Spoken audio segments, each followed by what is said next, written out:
तो एपिसोड 1 में आप लोगों ने बहुत ही अच्छा रिस्पॉन्स दिया है।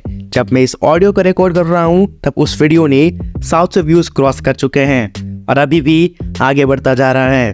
So thank you very much for that. तो अब आगे बढ़ते हैं एपिसोड 2 में। इस एपिसोड में हम देखेंगे डोमा की बैक स्टोरी और एक अमेजिंग फाइट जिसमें हम देखेंगे शिनोबू का ट्रू नेचर। और पूरे इन्फिनिटी कासल की फाइट्स में से ये मेरी one of the favourite fight हैं। सो हे एवरीवन, कैसे आप सही लोग, मैं हूँ आपका होस्ट मानव और आप देख रहे हैं मेरा चैनल मानव एक्सप्लेन्स। तो चलिए चलते हैं इन्फिनिटी कैसल में।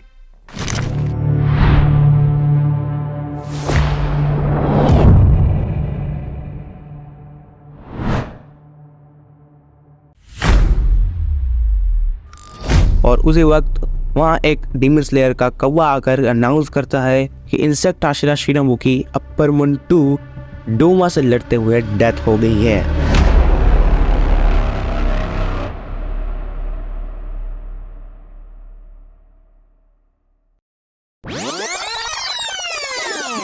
हम देखते हैं शिनोबू को, जिसको कहीं से ब्लड की स्मेल आती है। वो और आगे बढ़ती है ये पता लगाने के लिए कि ये कैसी जगह है। और इतने में ही उससे अपनी राइट साइड एक दरवाज़ा दिख रहा है। वो धीरे से उस दरवाजे को खोलती है और उससे जागती है। उससे अंदर दिखता है कि एक आदमी कई सारी डेड बॉडीज के बीच बैठा है और उस आदमी को ये पता लग जाता है कि कोई उसे देख रहा है। वो आदमी और कोई नहीं बल्कि अपर मुंड 2 डोमा था। ओह, एक और लड़की। तुम तो काफ़ी जवान और स्वादिष्ट दिखती हो। लगता है आज मुझे नाकिमी को थैंक्स कहना ही पड़ेगा। मैं हूँ डोमा। कितनी खूबसूरत रात है ना?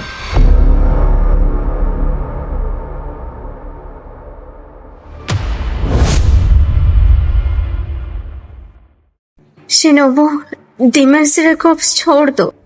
मैं जानती हूँ तुम मेहनत कर रही हो दिलो जान से, पर कहीं तुम्हें कुछ। मैं चाहती हूँ तुम एक आम जिंदगी जियो, खुशियों से भरी, ना कि ये जंग और लड़ाई वाली। मैं नहीं चाहती कि तुम लड़ते लड़ते अपनी जान गंवा दो। नहीं, मैं डीमन स्लेयर को कभी नहीं छोड़ूंगी। चाहे जो हो जाए, मैं तुम्हारा बदला लेके रहूंगी। खाने सब के बाद मैं काम जिंदगी कैसे जी सकती हूँ? मुझे बताओ, वो डीमन कैसा दिखता था? खाने उस डीमन के बालों पर खून का दाग था, जैसे उसके सर पे किसी ने खून डाल दिया हो। उसके बात करने का तरीका बहुत ही शांत था। अब शिनोबू के मन में ये सारी बातें चल ही रही होती है कि तभी उस डेड बॉडीज के ढेर में से एक लड़की चिल्लाती है कि मुझे बचाओ।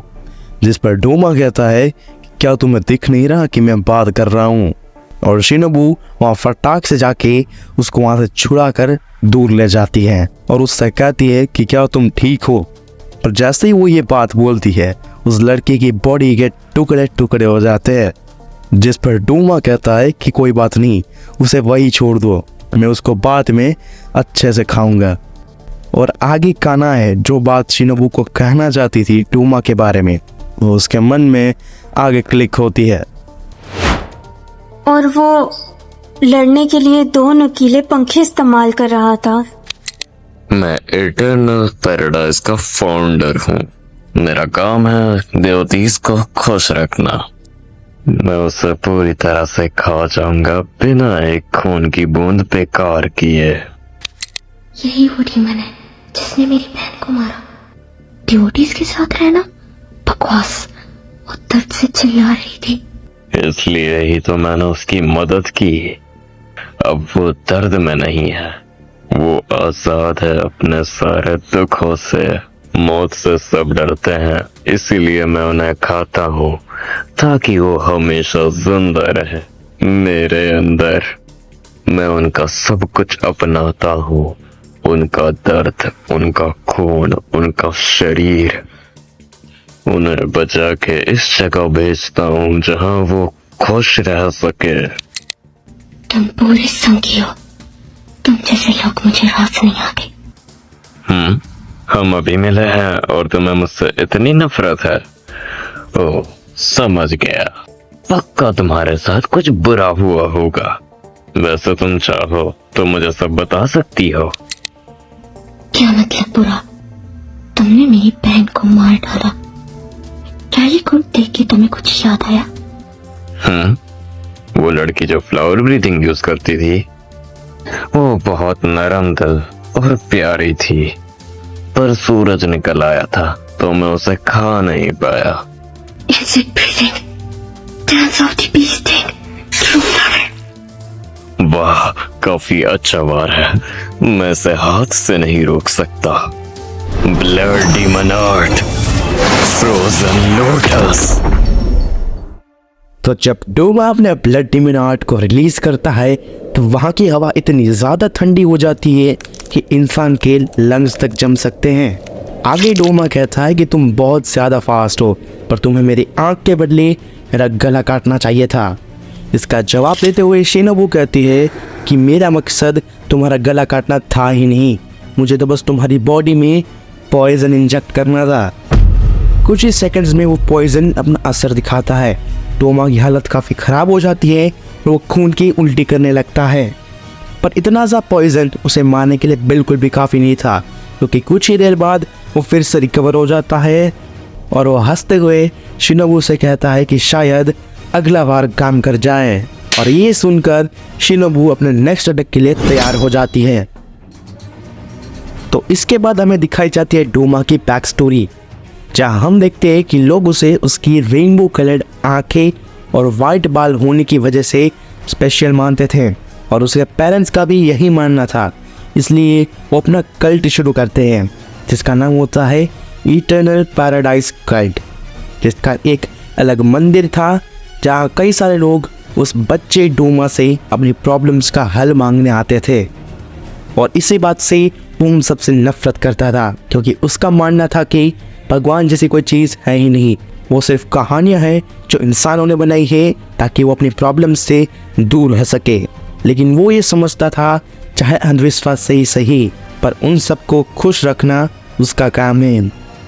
सीन प्रेजेंट टाइम में शिफ्ट होता है, जहाँ शिनोबू डोमा पर पॉइजन से 5 ही बार हमला करती है, पर वो चुटकियों में हील हो जाता है। वो तो सामने शिनोबू को सवाल करता है कि क्या वो ठीक है, क्योंकि उसकी सांसें तेज हो रही थी।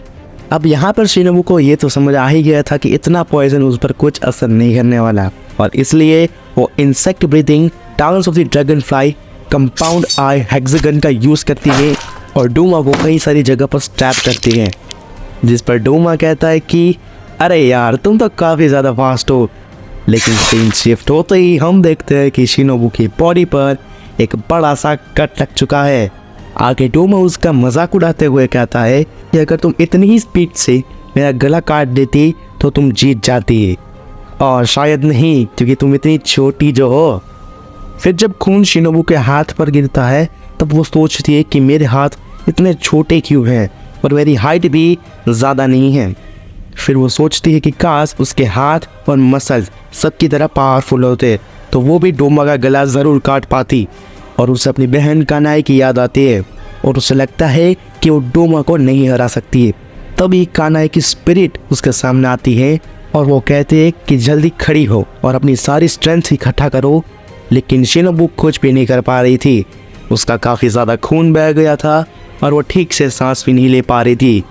जिस पर कानाई कहती है कि तुम ऐसे ही हार नहीं मान सकती।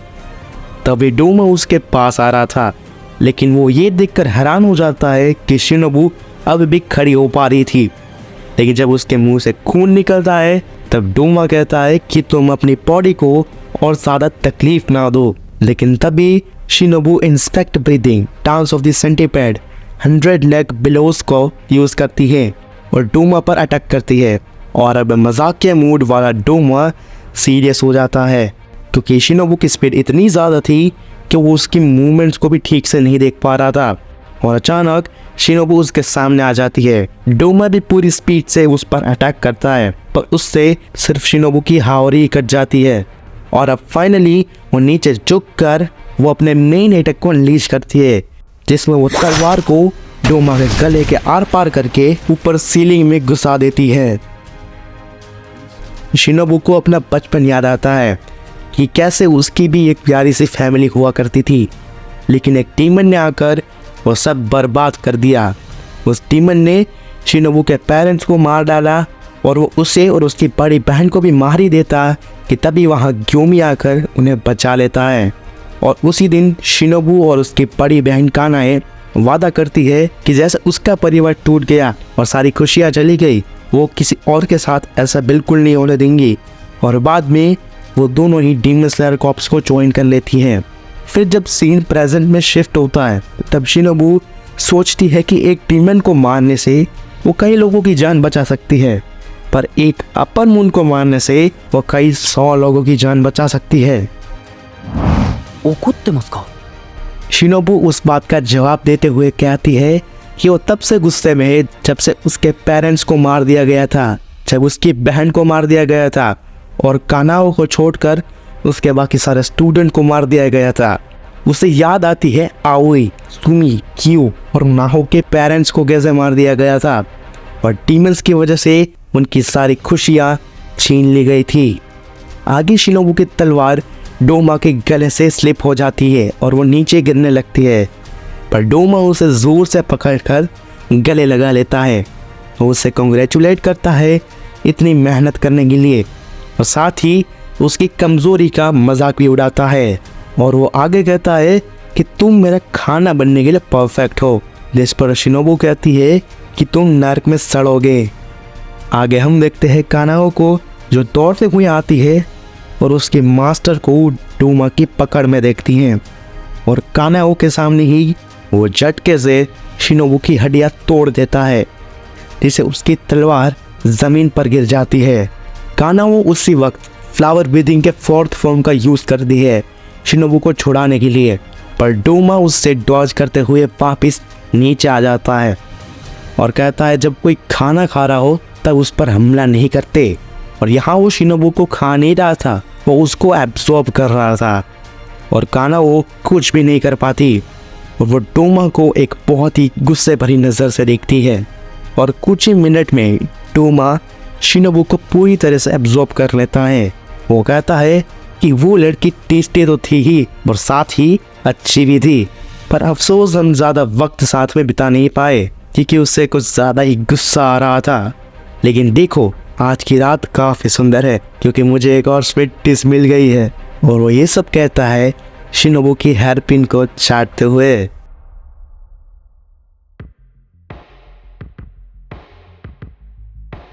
क्या काज़ा मर चुका है? मुझे अभी कुछ देर के लिए अजीब सा महसूस हुआ, जैसे वो कोई अलग जीव हो। छोड़ो ना, अगर वो मर भी गया होगा तो मुझे पता थोड़ी चलेगा। हाँ तो मैं क्या कर रहा था? ओह हाँ, मैं तुम्हारा नाम पूछ रहा था।